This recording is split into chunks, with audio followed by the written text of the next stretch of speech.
Hello, I'm Anthony Candeloro, and I'm going to discuss some of the material we went over in this course and how some of this has changed me personally. First, we established what a worldview is and how everyone has one, whether consciously or subconsciously. And there's a lot of factors that go into this and many influences. So, basic influences are geography. That's going to dictate how a lot of people see the world, and then you have religion, and that's going to really influence our morals if you're religious or not. It just changes the way you see things. Everybody probably agrees that it's bad to kill somebody, whether you're uh, pantheism, spiritism, or naturalism, but the way we think about it is just a little different in terms of consequences and why those morals are established. Uh, Politics, education, and probably a long list of influencers that we all have that establish how we look at things and determine what is right from wrong. And obviously, that means our morals. So there are four primary parts that help establish a worldview, and that's reality, man, truth, and values. Uh, these four parts are used to establish a belief system and what qualities and knowledge of the world is used to explain the order of the world. So we have four primary worldviews that most of us can fit into generally, although there are tons and tons of worldviews that you could find for yourself or how you fit into those. So we have theism, pantheism, spiritism, and those three all have some form of uh, religious base to it. And then there's other factors, obviously, with man, truth, and values.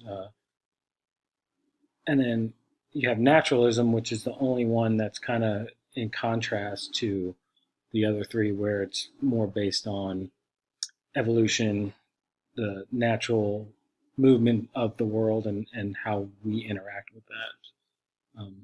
And then we have, want to talk about the importance of a worldview and having a healthy one versus maybe an unhealthy one. So a worldview kind of helps us logically understand what's going on around us. I don't think you can just walk around and see what's going on. It's very complex out there, just interacting with people alone, much less the environment and everything else going on. So, you have ancient Egyptians who had, hundreds of gods or whatever it was, and you have all these other, ancient religions that, Greek or whatnot, that if there was a thunderstorm, that was Zeus angry at them, and that's how they understood what was going on. And for so that was logical at the time, and there was reasoning behind that. And same thing, at a point in time in the world, there was people believed the world was flat, and that was okay, and everybody agreed with that, and that was logical for the time. And so we deal with that as well. So what we use to understand the world and how it operates around us uh, helps us really function in society, uh, in my view. Uh, I don't think you can not have a worldview or an unhealthy worldview and function properly. You can't say up is down and down is up. It's just not logically fact.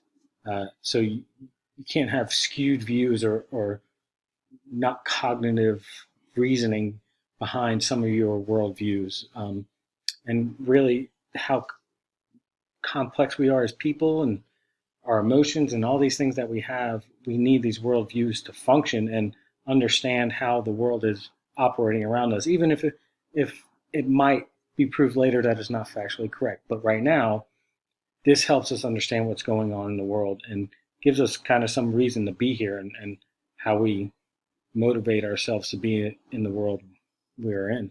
Um, I would say this class was very different than I expected.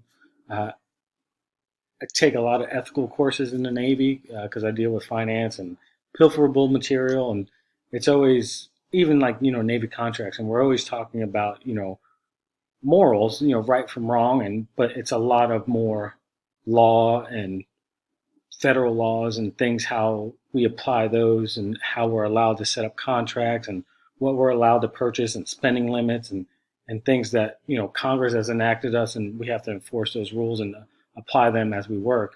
So this was definitely not what I expected, but I would say I'm going to use this class to be more conscious, and hopefully, you know, broaden my thinking in ways.